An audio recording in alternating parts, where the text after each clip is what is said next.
Hello there, and welcome back to the Chad is Great Show. I am your host, as always, the Chad.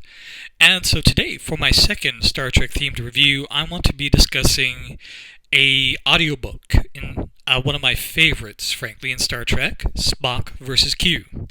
Now, let me just say right off the bat, as you would probably hope, yes, absolutely, Leonard Nimoy and John Delancey reprised their roles wonderfully for this audiobook.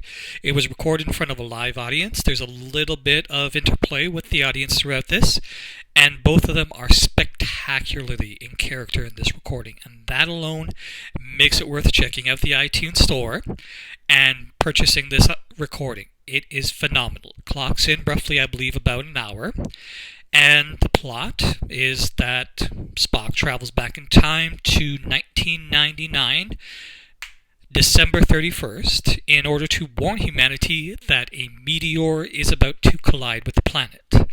At which point, Q interrupts to have a bit of a play at him and say, bro, Prime Directive, what are you doing?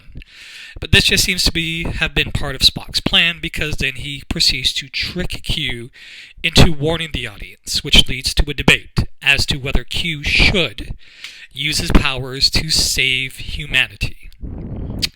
Now, this is all very basic, and it would be, but what makes this audiobook so wonderful is the writing.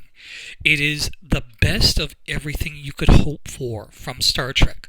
Unlike Picard, which would approach a debate with Q with morals, and with a moral imperative, I should say, Spock approaches Q with logic and facts, and that makes him much more on Q's level than Picard. No, I love Picard, well, at least Next Generation Picard. But Spock gets the better of Q far more often with facts, with information, and just by the strength of his ego, which even dwarfs Picard, because Q has an ego and Spock approaches him on that level too. And even Q has to admit at one point that, hey, it is so nice to meet someone with ego strength.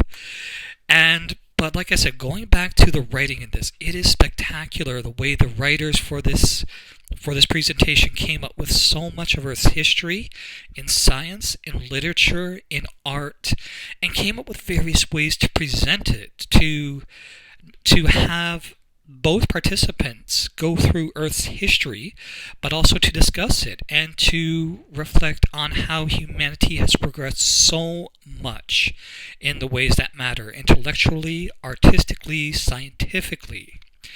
And after listening to this, I find it's very common to walk away feeling a little bit more proud of your history in a way that a lot of modern Star Trek it finds impossible to reach on that level. So again, this is quintessential Star Trek. I absolutely recommend it for the fantastic performances of John Delancey and Leonard Nimoy. May he rest in peace and may God keep him.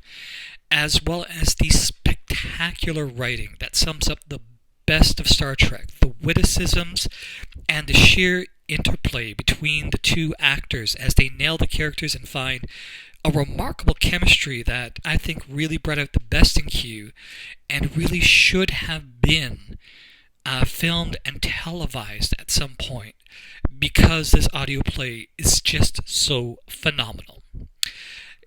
This audiobook, it's a 10 out of 10. Again, it's available on the iTunes App Store. I absolutely recommend heading there right now and purchasing it.